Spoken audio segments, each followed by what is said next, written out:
Welcome back, Troy, to After the Buzzer, your second appearance, and it's much appreciated. Um, Obviously, the first one we did quite a bit of your background and just skirted over. I wanted to concentrate a bit more on your achievements in the roles of coaching you had with, well, starting with Kent Medway Club. What what sort of achievements did you have there then? Yeah, it's been a long journey. I think that's for certain. When I was in Kent, that was my first experience with national team basketball. So before I went to Kent, it was a lot of regional stuff, which we spoke about, and that kind of opened the door for me to carry on when I moved to Kent. And then when I moved to Kent, I continued in the Southeast region. I was an assistant for 1 year. No, I was an assistant for 1 year, and then I took over as the head coach of the Southeast region for 2 years. And during that time in the summer, I still came back and still worked with the Southwest and their regional development teams. But that's when like I said, my first experience with national teams. I was an intern to the under 18 England team. Then I was an intern to the England under 16 team. And then I moved into an assistant role with the England under 15 girls. So it was under 18 men, under 16 men, then under 15 girls. And then that's where I met the connection to Myasco, and that's what then created the job opportunity after that. So it wasn't necessarily achievements as in we won this or we won that. It was more I was then able to start really working up So the ladder in terms of the pathway.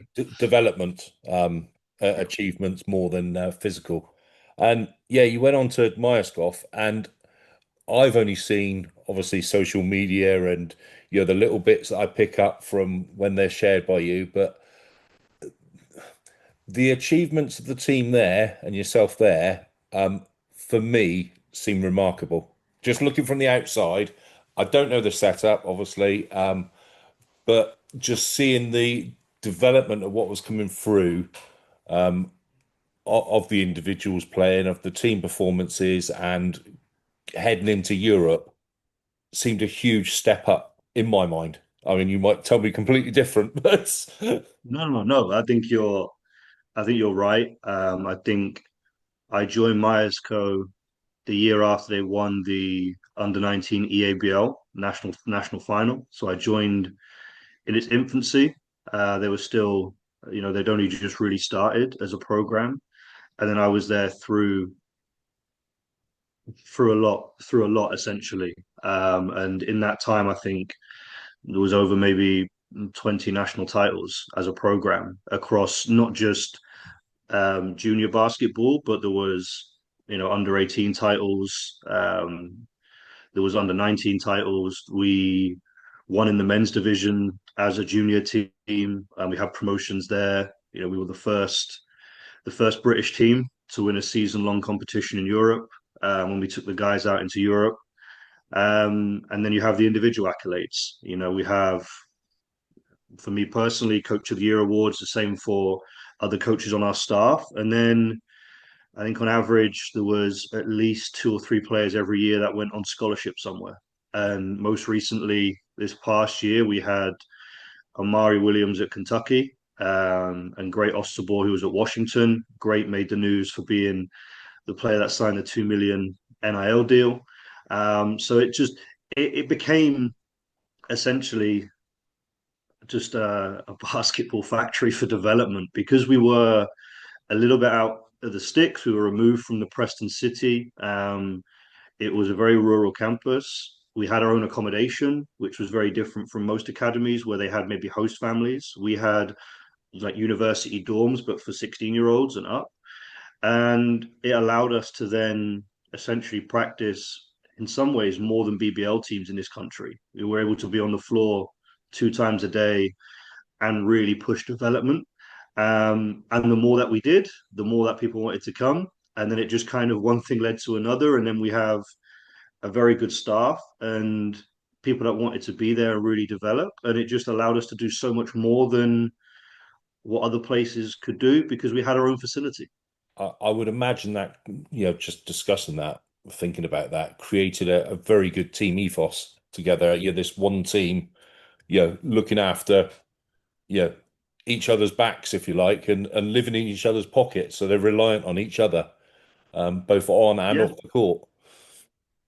And in some way, it reminded me of what we spoke about in the previous episode, where I grew up with the Tigers ethos, where there was older players that looked after me Mhm. and brought me through, and it's this is how it's done. Like this was the Tigers way, and it was the same for us. You know, we would have players which would come to us at 16 and stay maybe until they're 19 or to 18, or we might have somebody who's done sixth form somewhere else and then come to us for a year.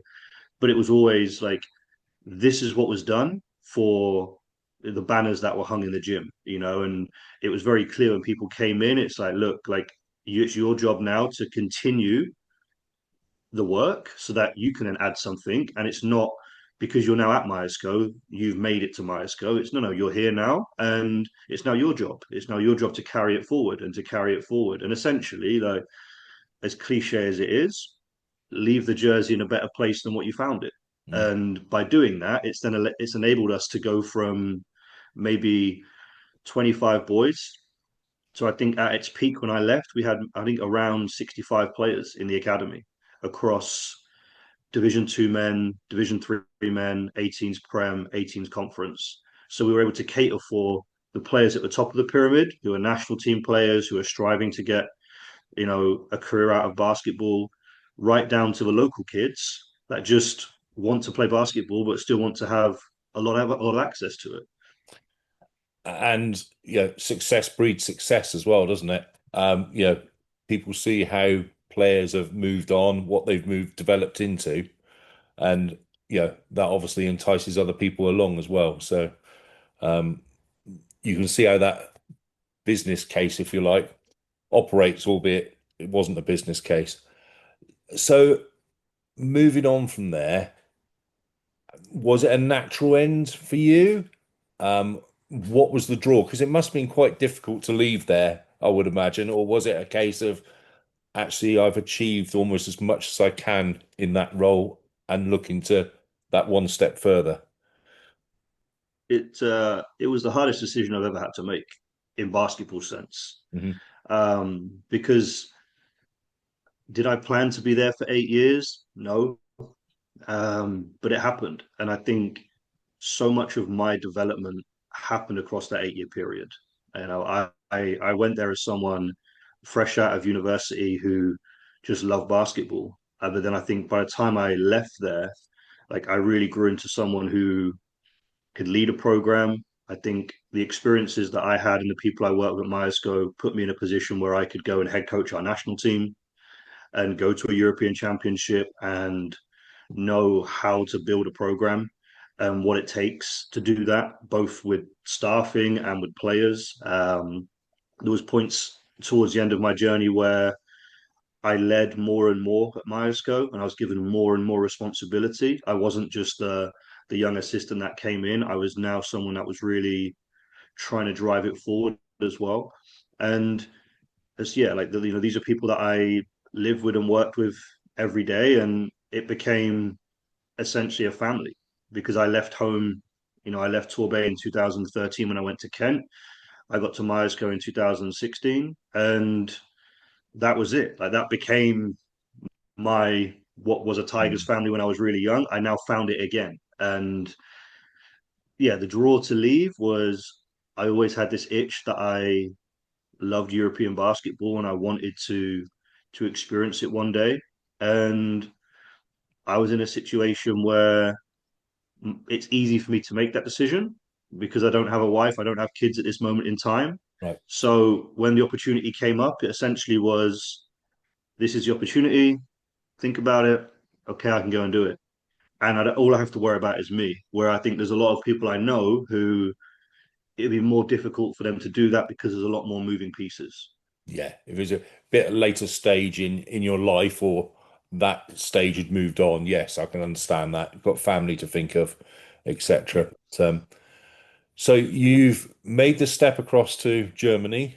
Um, Pro A League, is it? Bundesliga or Yeah. and what role do you hold there?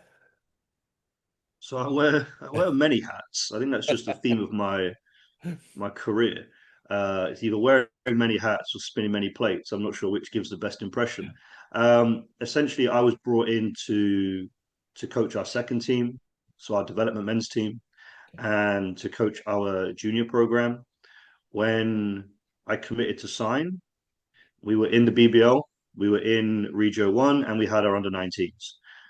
A month after I signed, a little bit of a crisis happened. The BBL team got relegated to Pro A. Right. Regio 1 got relegated to Regio 2, and then we didn't qualify for the under 19 Premier competition. So in England, you have under 16s and under 18s Premier at weekends. In Germany, it's under 16s, under 19s. Okay. So I was coaching our under 18s and I was coaching our second men's team. A lot of players left the club, so it was more of a rebuilding year. And then because I was here for the stuff in the evenings, so my practices would be Monday, Tuesday, Wednesday, Friday in the evenings. I then had the time during the day to be with the Pro A team. So initially, that was my decision. I was like, well, I'm here. It makes sense if I'm here to Make use be of your here and time. to really Yeah. get the most out of it, of course.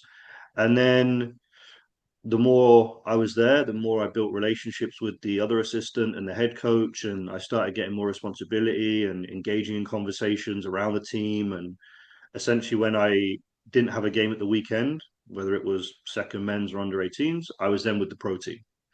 And essentially, it then kind of this became I was there essentially full time, even though that wasn't my job description. And I think a large part of me doing that and being around that team and building the relationships with the sport director and players and management, etc., has then created the opportunity I have now where I can come back and I can be there for another 2 years. So it wasn't essentially my first port of call, but there was an opportunity to be around and okay, you put yourself around it and you work and things happen. And that's what you're earmarked for at the moment. Is it the next? This is the next 2 years of your Yeah. coaching So I experience. signed, I re-signed on Monday. So now I move up to the first assistant role and I then Congratulations, move Ben. Let into me like, give you that. thank you. Thank you. And then I move into like I oversee the second team now. So where before I head coach the second team, now I move into assisting the second team. Somebody else will head coach it because we'll have one or two players in the pro team which will play with the second team as well for development. Right. And it's my job then to make sure one, what I built over the last year continues to grow as they try and get back to Regio 1, but then also it's taking care of the younger kids. So yeah, I have re-signed and I'm back in Germany for another 2 years. So here we go. And you said the other night when we were on the first evening when we were discussing it about recruitment side of it, research and recruitment. So is there a lot of recruitment? Do you have a lot of applicants or do you actually reach out to different people? Yeah, so it's different from what it was at Myersco. Myersco, there would be hundreds of applicants, ranging from all sorts of abilities, and you spent a lot of time contacting players, inviting them to come in for a workout, getting a feel for them, doing open days, and it was a lot more. You would still go after and recruit maybe the better kids you want, national team kids or players you think can help the program. But a lot of it was they came to you. Now, with the pro situation here, a lot of it is more talking with agents. And as well as agents, it's then you doing your own research. So at the moment, we re-signed some players, but also there's some spots on the roster to fill. So it's a lot of watching film, watching full games, watching highlights, speaking to other coaches, trying to get a feel for who these people are. And it's a lot more. You speak to one agent, okay, who do you have available? What is it you're looking for? Well, we want a player that can do this and this. Have you got someone like that? No, you haven't, but so and so has. So you speak to them, then you get a name and you start watching through some stuff, and then it's conversations with the coaching staff. Yes, this player fits. No, this player doesn't fit. So at the moment, we've got a spreadsheet which is every day getting longer and longer, and we're having more and more conversations. But because it's professional basketball and the amount of money that's involved, you can't afford to make some mistakes. So it's important that you get the right people. And I think that's the hardest thing is at this level, the talent is the talent. The hardest thing is getting a real judge for that person's character. Like, who are they as a person? Whether they And fit into you your speak to previous team and coaches, you context. try and speak to previous teammates, because ultimately, you can be really talented, but if you're gonna upset the ship, it's going to be very difficult. So that's the phase I'm in at the moment. Right. Okay. Uh, and I've got to ask you this question. You're going to love this one, Troy. The beard. So the beard, is this the success that the bigger your beard, the more success you have? Is it your Samson, your bit, or That's a good one. Um, the irony is, I started growing the beard around it was 2018, no, 2017, 16, 17, yeah, 2017. I started growing it, and then we won the under 18 national cup final in February, and I think it was at a point where I just, you know, I was a fresh faced graduate, yeah? and shaving every day was just a nightmare. So I thought, okay, I'm not going to shave. I just can't bother. And then it got to a point where I couldn't shave, and I'm like, well, I might as well grow a beard then. And then it's kind of gone full circle, and yeah, I now have this and no hair. So I think that's my transition in coaching. The more I've been involved and the more I've had to deal with people, the less hair I've got, and here we are now. And now it's become somewhat of a trademark, I guess. Yeah, why not? Why not? So, a quick question. Obviously, as you said, it's professional setup over there, professional league. Um, Obviously, as you will know, over in the UK, are professional leagues all over the place. Um, the setup in Europe, I'm assuming, is, well, a lot more professional than we have and a lot more stable. Um, I would assume, and been going for quite a while. I haven't done any research, but I'm assuming it's not a fly in the night like ours is. Stable stable is the perfect word for it. So around June last year, when I was contemplating moving out here or contemplating exploring a route into leaving Myosco, I was offered a job by a BBL team. Right. And the day after I was offered the job by the BBL team, the BBL went bust. And I took that as a sign that the league is very volatile and I need to get out. And then okay, it's later rebranded. There was some other things going on. It's now what it is. But that is the general narrative over here. And coaches that I've spoke to and other coaches that I know, it's like you always get asked like, what is the problem with British basketball? Why is it like it is? And it's just not. It's professional, but it's not professional, and it's not stable, and you never really know what's going to happen next. And that's the problem because the product on the floor is actually good. Like the level of basketball, the talent that's in the BBL, the coaches that are in the BBL, like that product is actually pretty good. The stuff around it is draconian in some ways, and that's the problem.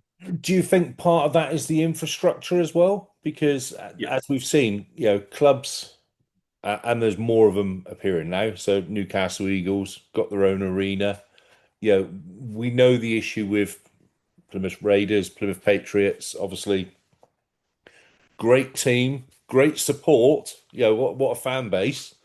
Um, but getting very little revenue from having to play at the pavilions each time. Whereas, I suppose if you've got your own arena, the money you're generating is coming back into the club rather than lining someone else's pocket. So I'm sure that's got to have an impact um, around it somewhere. Um, I've I've obviously I'm quite outspoken in relation to basketball in England and the UK about certain things, and I don't often look towards football for the answer, but sometimes I think, well, actually, their pyramid is quite a good setup. As dear old Roy Parslow used to say, the bigger the base of the pyramid, the higher that pyramid is, and if you can have everyone feeding into their feeding their divisions, even for the sake of local league, feeding into the regional teams, etc. But Yeah. we've obviously got this fragmented bit with Basketball England and the professional side. I'm not Yeah, going to it's say just not not. communicating because I'm sure they do communicate, but separate, separate entities. Yeah, I think it's just like you said, it's a lack of joined up thinking. Like here, like you have the BBL, Pro A and Pro B are ran by the federations. So the DBB runs those four professional leagues. So you have the BBL is a national league, Pro A is a national league, Pro B is split into North and South. And then everything under that is then managed by the state. So the state I'm in is Baden-Württemberg. That then manages the first regional league, the second regional league, and then underneath that it goes. I think it's Uberliga, Landesliga, Bezirksliga, Kreisliga, and that Kreisliga is like essentially Exeter and District League. Then Yeah, there's Kreisliga One, Kreisliga Two, but it's all managed by the region. So let's say it's the Southwest, or let's say the Southwest is a yeah, region itself, or the Southwest would have Regio 1, which is Cornwall. 15, 16 Yeah, teams, yeah, Regio 2, which is 15, 16 teams, and then the five leagues under that. Like there's like here in our state, there's probably over 150 teams just in this state. And there's just a volume, like there's so much volume. And that partly the infrastructure is there, but it's the same. Like I think in the Southwest, I remember when I coached there, there's just so spread out. yeah, Like there's only one team in Torbay, there was only one team in Exeter, there was only one team in Plymouth, where in this city here, there's 100,000 people in Tubing, and there's six clubs, five, six clubs, just in this city alone. And it's, okay, you could argue, should you have that many, should you not? But whether you're against each other or working together, there's still the volume of basketball and there's still the opportunities for basketball. Um, and that's where I think it's just like you say, it's just a lack of joined up thinking. yeah. Everyone is kind of doing their own little thing, but it's not linked. And Not thinking of the then bigger that's the picture. problem. Yeah, no, I understand that. Um, what's your greatest achievement to date then, Troy? Oh, I was asked this question. There's a few. I think head coaching my national team is the biggest one. I don't think there's a higher honor as a sportsman or a sportswoman Mhm. to represent your country. So being able to be put in a position where I went to back Europeans and head coached, and then went to another one as an assistant. I think that's really that's up there. Um, with Myerscough, like I said, we were the first British team to win a season-long competition in Europe. So being able to do that and really gain recognition as the pioneers of that, I think when you look at the European Youth Basketball League now, there's countless British teams that are entered it, whether it's under 20s, under 17s, 16s, whatever. There's countless British teams, and there's been loads of people that have reached out to me or Neil Hopkins who set up Myerscough about how did Myerscough get into Europe. So I think opening the door for a lot of other British teams to experience European basketball. Um, and then I think the last one has to be just seeing all the things that the amount of players I've worked with have gone on to do. I think that is phenomenal. Whether it's doing what I've done, where it's you've used basketball as a vehicle to do whatever you want, get a degree, work as a referee, work as a table official, work as a coach, open doors as a player, play professionally. Like I think it's just fantastic to be able to help people use basketball. So I think those are the three main things. No, I ex- can't get 20 years into one. no, no. I can understand that. I can understand that totally, Troy. And yeah, I like to chuck them in because it makes people think. And as you just said, oh God, what would I put top? And you just can't. Um, Mhm. and what's the dream then for you? Where are you going?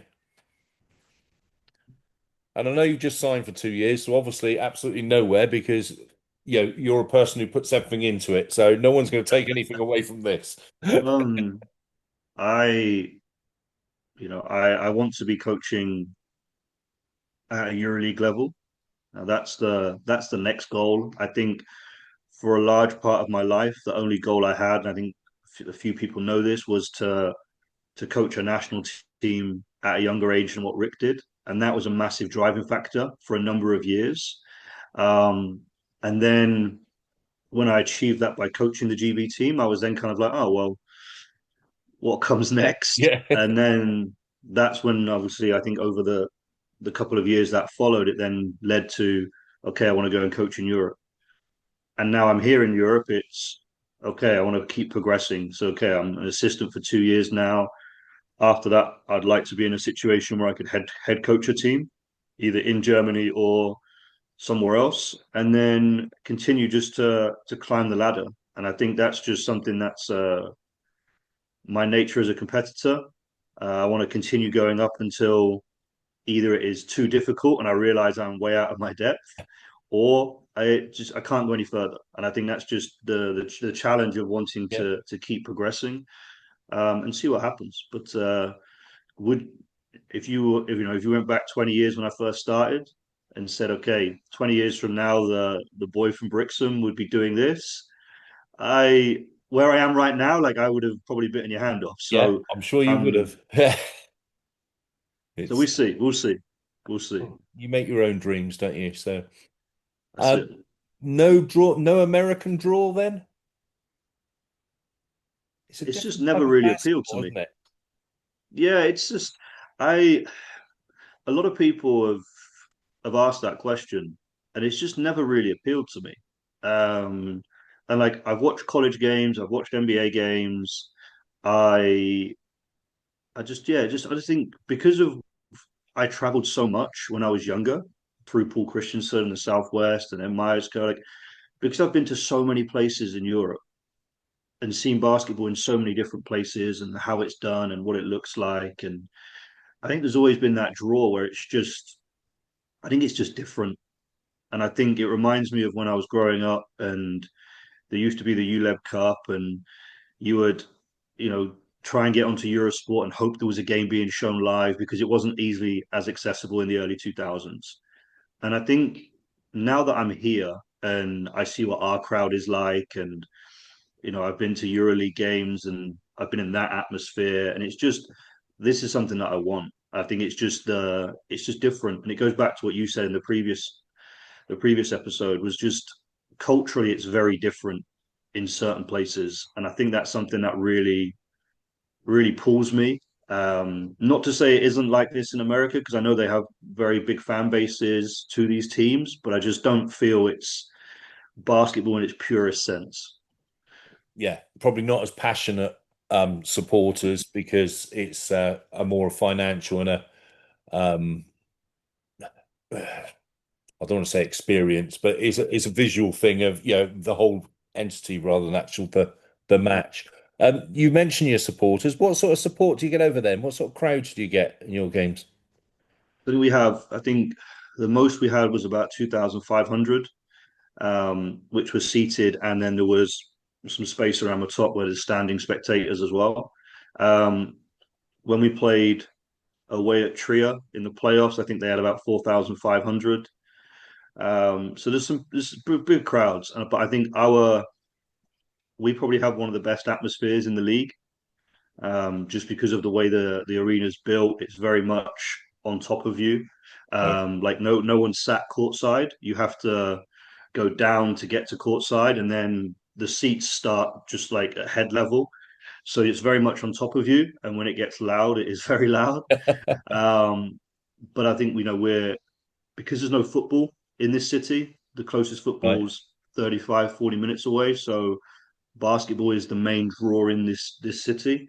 Um, so the fans are very, very passionate and they like to make that known. Excellent. Which I'm sure is lovely for the opposing teams when they attend.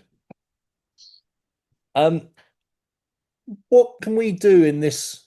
Well, not necessarily in the UK. What can we do in Exeter to help coaches nowadays to bring on new coaches? You know what's interesting? I tried to set something up recently, about a month and a half ago. I reached out to the people I know in Bristol, in Torbay, in Taunton, um, in Plymouth, etc. And I tried to set up a like community of practice where I could give back and I could just give some guidance and support to Southwest coaches coming through. And the response wasn't very good. And I was given a list of names and I emailed these people, but the lack of response to these emails and for people to want to get involved wasn't very good. So it's I think that the problem we have is historically not a lot has been done.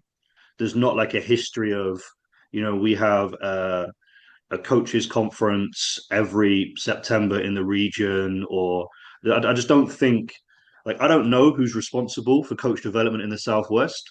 I don't. Um, and I just feel that not a lot has been done historically, so therefore people don't expect it or don't want it. I don't know. Um, but I feel like there needs to be more done for coaches. But then also it comes from the coaches where like how much do you want to improve it? And I think it's that mentality of like my mum always joked about it that there was like a gateway at Bristol. And when you get to Bristol and you go through the gateway, then you're exposed to a higher level of basketball. And this was her referencing when Jordan went to Reading many moons ago. Um, and I think it is true in some aspects. I think it's the one of the things I experienced a lot when I was in the Southwest was this hobby mentality of we kind of like basketball and we like to go and have fun, but it's like we're not really serious about driving this forward.